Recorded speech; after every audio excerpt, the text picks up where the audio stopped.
না গৰু না গাহৰি, ইছলামে কৈছে ছাগলী। গৰুৱে টানি লৈ যাব নৰকৰ ফালে। ভাৰতবৰ্ষত গৰু কুৰবানী এক মহাপাপ, এক জঘন্য অপৰাধ হয়।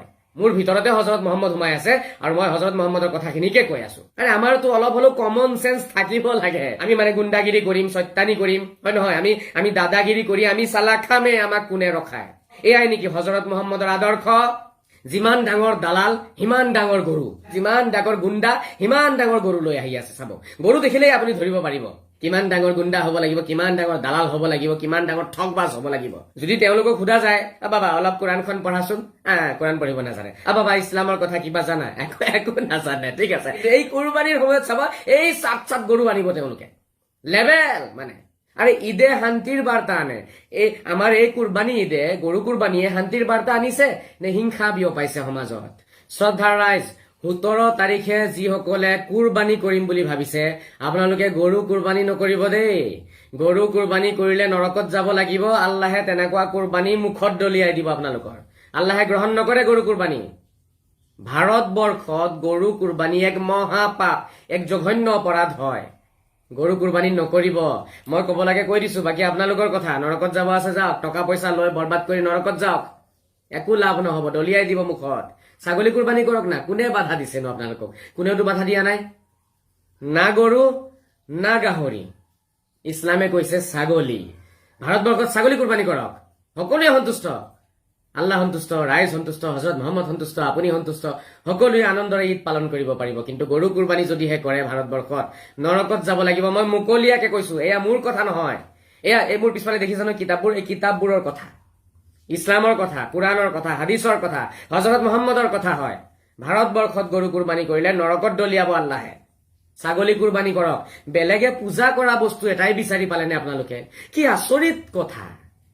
তেওঁলোকে চিঞৰি যোৱা কেইবা বছৰ ধৰি প্ৰতিবাদ কৰি আহিছে, কিন্তু নাই, আমাৰ সেইবোৰ খবৰ নাই।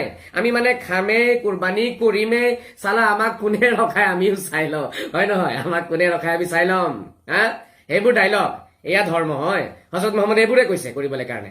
মানুহৰ লগত জিদাজিদি কৰিব লাগিব, খঙাখঙি কৰিব লাগিব, হিংসা বিয়পাব লাগিব, কাজিয়া কৰিব লাগিব, এইবোৰে শিকাইছে নেকি হজৰত মহম্মদে? আৰে ঈদে শান্তিৰ বাৰ্তা আনে।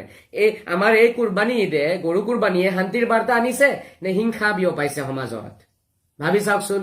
সনাতনী আৰু আমাৰ মাজত গৰু কুৰবানীয়ে হিংসা বঢ়াব নে মৰম বঢ়াব? আপোনালোকে উত্তৰ দিয়ক মোক। মই বাৰে বাৰে কৈ আছো কথাষাৰ, না গৰু না গাহৰি, ইছলামে কৈছে ছাগলী। ছাগলী কুৰবানী কৰক না, কি প্ৰব্লেম আছে? মাংস কমকে পাব। গৰু কুৰবানী কৰিলে 1 কুইণ্টেল 2 কুইণ্টেল মাংস পাব, লেবেল মাৰিব পাৰিব, গোটেই পৰিয়ালক মাতি পেলাই 1 সপ্তাহলৈকে একদম খুবছে খাব পেট ভৰি। আৰু মানে আপোনাৰ 3-4 মাহলৈকে মাংস শুকাই খাব, কোনোবাই মাংস আচাৰ দি পেলাই খাব, হয় নহয়? আৰু গোটেই পৰিয়ালক মাতি পেলাই ভোজ খাব। মানে এটা খৰচাতে সব কাম হৈ যাব। এতিয়া যদি গৰু কুৰবানী নকৰি ছাগলী কুৰবানী কৰে, মাংস পাব 10 কেজি 15 কেজি, সেইখিনি দিটো একো কৰিব নোৱাৰিব, নিজেও মন ভৰি খাব নোৱাৰিব, পৰিয়ালক মাতিও খুৱাব নোৱাৰিব। এতিয়া পৰিয়ালটো ঈদৰ দিনা আহিবই, ঈদৰ পিছত আহিবই, 1 সপ্তাহ 2 সপ্তাহলৈকে আহিয়ে থাকিব, হয় নহয়? তেতিয়া আপোনাৰ মাছ কিনিব লাগিব, চিকেন কিনিব লাগিব, মটন কিনিব লাগিব, এক্সট্ৰা খৰচা আছেই। গতিকে এটা খৰচাতে মানে গোটেইখিনি কাম হৈ যাব লাগে, হয় নহয়? সেইকাৰণে গৰু মাংস আপোনালোকে আনে, ব্যৱস্থা কৰে, কুৰবানী কৰে, পাব মাংস 1 কুইণ্টেল মান, তাতে 50 কেজি মান বিলাই 50 কেজি ঘৰত ৰাখি গোটেই পৰিয়ালকো খুৱালে, নিজৰ মুছলিম বন্ধুকো খুৱালে, নিজেও খালে, মাংস শুকালেও, মাংসৰ আচাৰো বনালে। এইবোৰ উদ্দেশ্য নেকি কুৰবানীৰ? এটা খৰচতে গোটেইখিনি আপুনি কাম কৰি ল'ব, 1 গুলি 2 চিকাৰ, তেনেকুৱা টাইপৰ কথা নেকি এইবোৰ? কিয় নাটক বনাইছে আপোনালোকে কুৰবানীক? কুৰবানীৰ ঈদ এয়া কি গৰু মাংস খোৱাৰ ঈদ নেকি? আৰে আমাৰতো অলপ হলেও কমন চেঞ্চ থাকিব লাগে।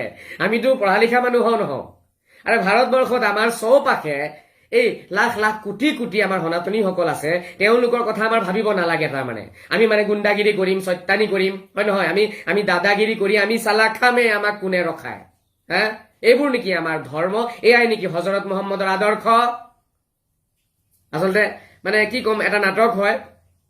যিমান ডাঙৰ দালাল সিমান ডাঙৰ গৰু, যিমান ডাঙৰ আপোনাৰ চুৰ ডকাইত, যিমান ডাঙৰ গুণ্ডা সিমান ডাঙৰ গৰু লৈ আহি আছে। চাব, গৰু দেখিলেই আপুনি ধৰিব পাৰিব যে কিমান ডাঙৰ গুণ্ডা হ'ব লাগিব, কিমান ডাঙৰ দালাল হ'ব লাগিব, কিমান ডাঙৰ ঠগবাজ হ'ব লাগিব।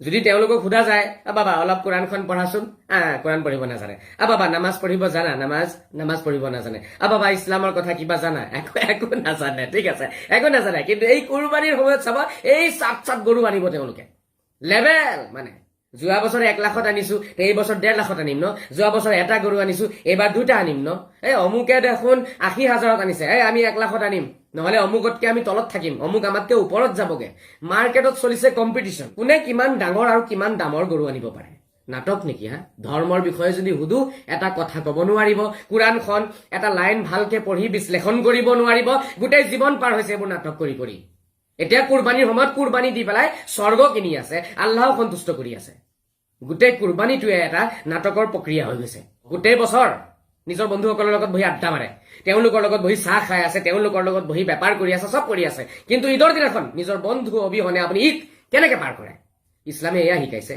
আপোনালোকৰ সনাতনী বন্ধু নাই আপোনালোকৰ খ্ৰীষ্টান বন্ধু নাই তেওঁলোকক এৰি আপোনালোকে ঈদৰ দিনা ঈদ পাৰ কৰিব আৰু কব হযৰত মুহাম্মদে কৈছে ইছলামে কৈছে কুৰাণে কৈছে কি ভাল তুমি এইবোৰ কি জানে আপোনালোকে ইছলামৰ কথা কি জানে আপোনালোকে কুৰাণৰ কথা কুৰবানীক নাটক নবনাব ইছলামক নাটক নবনাব মই অনুৰোধ জনাইছো আপোনালোকক 2 নম্বৰী কৰা আৰু বিভিন্ন বেয়া ৰাস্তাৰে উপাৰ্জন কৰা টকাৰে ডাঙৰ গৰু আনি একো লাভ নাই ছাগলী কৰক আৰু যদি টকা নাই কুৰবানী কৰিবই নালাগে কুৰবানী বাধ্যতামূলক নহয়তো কাৰো ওপৰতে বাধ্যতামূলক নহয় ধনী মানুহৰ ওপৰতো বাধ্যতামূলক নহয় দুখীয়াৰ ওপৰতো বাধ্যতামূলক নহয় ছাগলী কুৰবানী কৰক যদি ছাগলী মাৰ্কেটত নাপায় তেতিয়াহলে নকৰিব কুৰবানী কিছু টকা দুখীয়া মানুহক বিলাই দিয়ক তাতে আল্লাহ সন্তুষ্ট হ'ব হযৰত মুহাম্মদ সন্তুষ্ট হ'ব কিন্তু এই গৰু কুৰবানী কৰিলে কিন্তু নৰকত যাব লাগিব হেয়া কনফাৰ্ম কিমান প্ৰমাণ লাগে মই প্ৰমাণ দিম কিমান যুক্তি লাগে মই যুক্তি দিম মোৰ পিছফালে থকা কিতাপবোৰ এনেই নহয় এই কিতাপৰ পৰা যিমান যুক্তি লাগে মই দিম যদিহে মোৰ কথা বিশ্বাস হোৱা নাই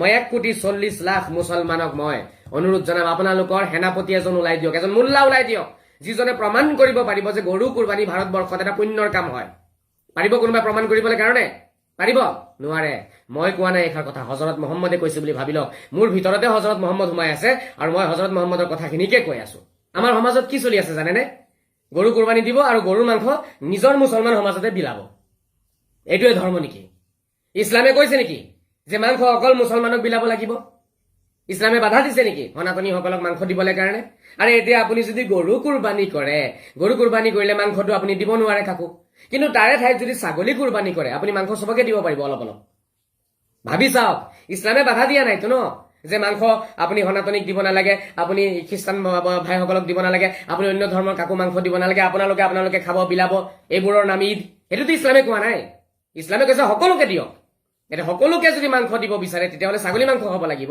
তেতিয়াহে আপুনি সকলোকে দিব পাৰিব ভাবি চাব কথাবোৰ মুল্লাবিলাকে আপোনালোকক কিন্তু ঠগালে বৰ বেয়াকে আপোনালোকক ফচালে আপোনালোকৰ বছৰ ধৰি যিবোৰ কুৰবানী কৰি আহিছে আপোনালোকৰ সেই কুৰবানীবোৰ বিফলে গল আপোনালোকক সেই গৰুৱে আপোনালোকক টানি লৈ যাব নৰকৰ ফালে নৰকৰ ফালে টানি লৈ গৈ আছে গতিকে আপোনালোকে এইফালে নাযাব মুল্লাবিলাকে ফচালে সত্য কথা তেওঁলোকে নাজানে পঢ়া লিখা কৰা নাই নিজে নুবুজে কাকো বুজাবলৈও নিদিয়ে আজি মই বুজাব চেষ্টা কৰিছো মোৰ বিৰোধিতা কৰিব তেওঁলোকে গতিকে শ্ৰদ্ধাৰ ৰাইজ এই মুল্লাবিলাকৰ কথাত আপোনালোকে নাযাব সকলোৱে